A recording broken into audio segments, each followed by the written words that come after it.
Hello, my name is Patricia LaBrosse, and I am the current chairperson of the Louisiana Nurses Political Action Committee. We're conducting interviews with candidates who are seeking seats in either the House of Representatives or our state Senate. We want to learn more about where they stand on issues that we believe are important to nurses and the health and welfare of our citizens.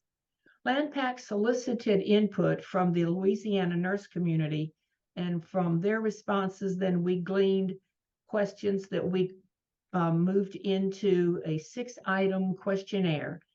And what I'll be doing is asking today's candidate the same questions that are on the questionnaire, and he will be giving us his response.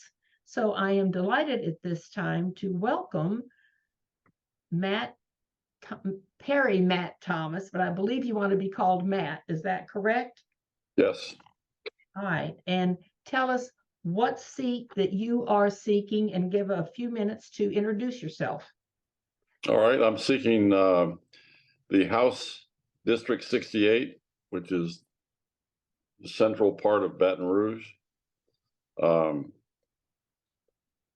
I worked 25 years in business, primarily in the nuclear industry, where I supplied the primary seals and the core protection equipment for the nuclear reactors. I retired after 9/11.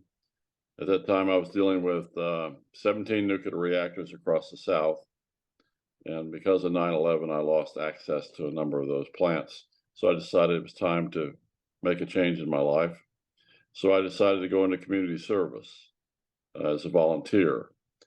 So I have been doing the volunteer work for 21 years, unpaid, and it includes disaster relief work.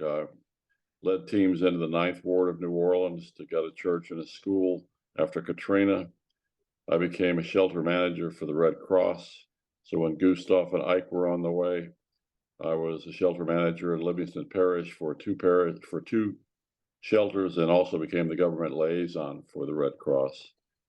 When Ida came, I joined the Greater Baton Rouge Food Bank as a volunteer, and I have almost 900 hours since Ida with the food bank. After Katrina, I became the executive director for Louisiana Senior Olympics to recreate the games after they were canceled in 2005. Then I joined the mayor's transition team for public works when Mayor Broom was elected, and started working on trying to improve the conditions in North Baton Rouge and see what I could do in making contributions to the city. I joined the CATS board. I was appointed to the CATS board twice, Capillary Transit System.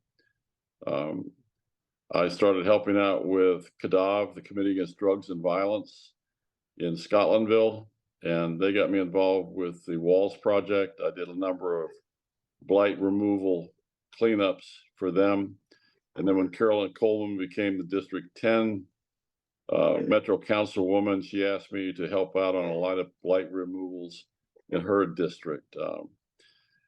Also, for the past 15 years, I've been working cleaning up University Lakes, University Lake and Crest Lake, and fighting invasive species. And we formed a nonprofit corporation effective 2012, and have continued on with that.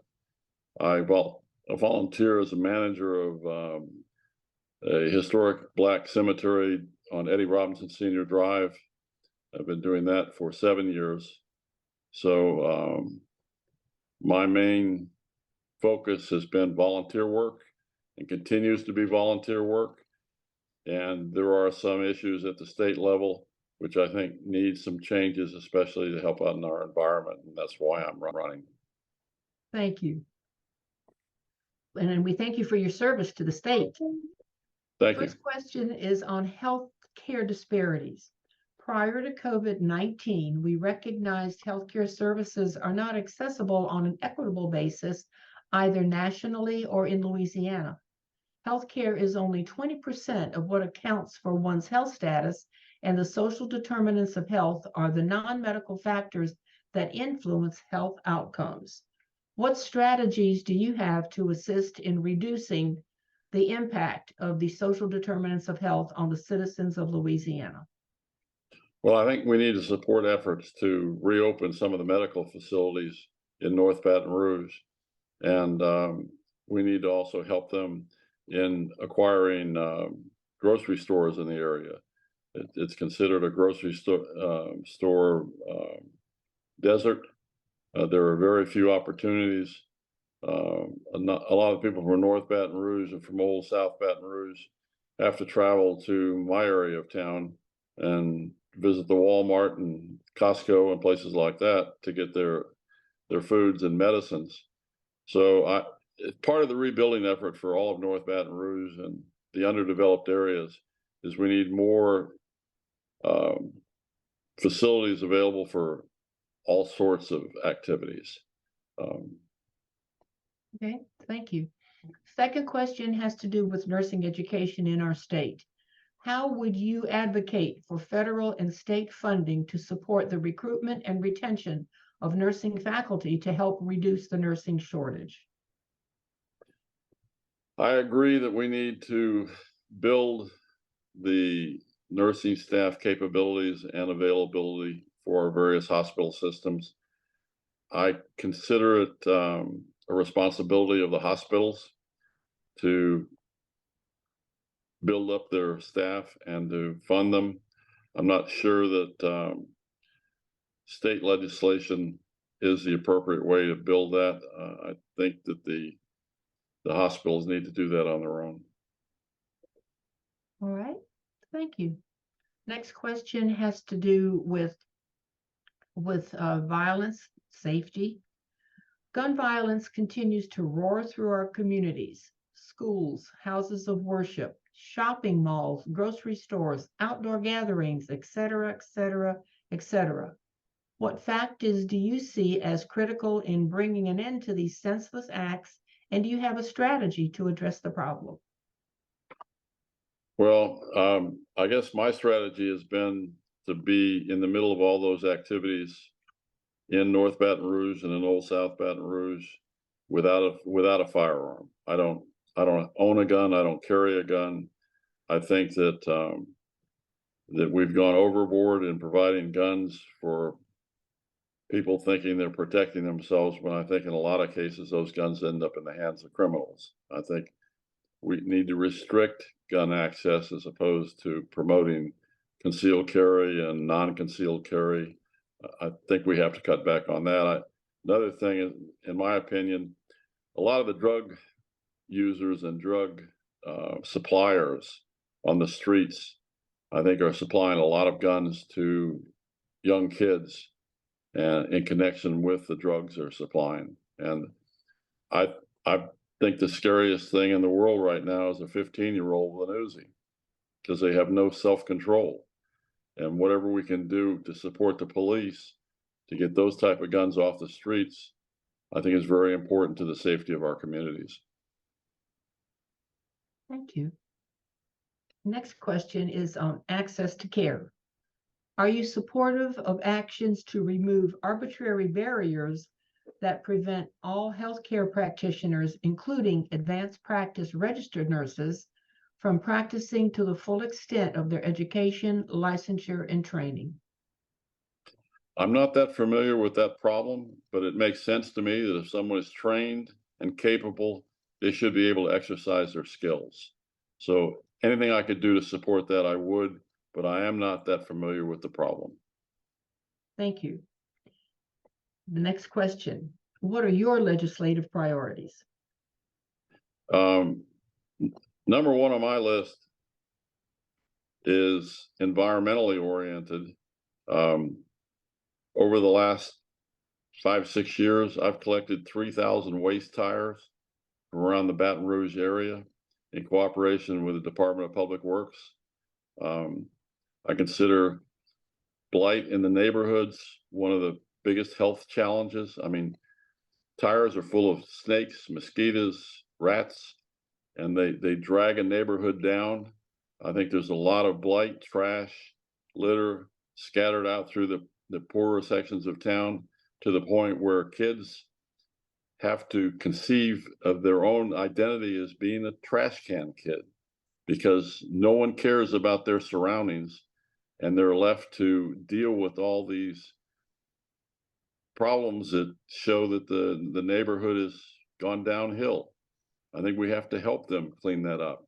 And I have a proposal that I've been hawking for 4 years to change the disposal fees from a post fee to a pre-fee on tires for disposal when they enter the state. It's very complicated, but it's something I am passionate about, and whether I get elected or not, I'm going to continue to push for a change in the laws for disposable tires.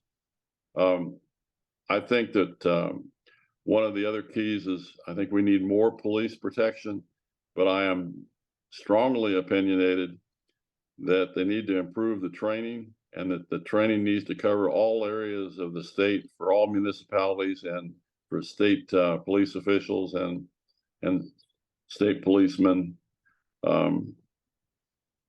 And also, the other way to improve the conditions of North Baton Rouge and our overall community is education. I think early childhood care and education is key to turning around the underdeveloped areas of our communities. Without that, I don't think we can accomplish much at all. Okay. Then the last question is, why should the Louisiana nursing community support you as the best candidate for your legislative seat?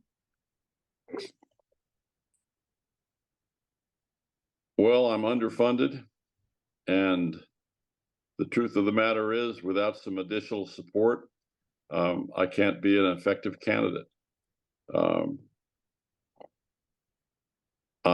Like I say, been working for 21 years, and in the 21 years, my total income for 21 years has been $30,000 as the executive director for Louisiana Senior Olympics.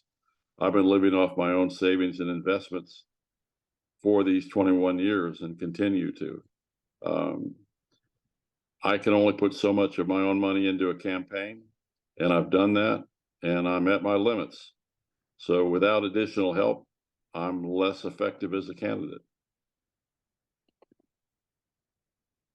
Well, we thank you for your time. And again, the interview today is with Parry Matt Thomas, who wishes to be called Matt, and he is running for the House of Representatives, District 68. You said the central part of Baton Rouge. So, because we want to have something that identifies the geographic area, so just central part of Baton Rouge. It includes the LSU campus, South Downs, Pollard, Roseanne, Mid-City, Bocage, the Mall of Louisiana, all along Perkins Road. So it's a rather extensive district. Yes, it is. Yes, it really is.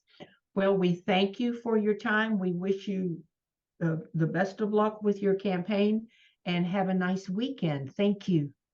All right. Thank you very much.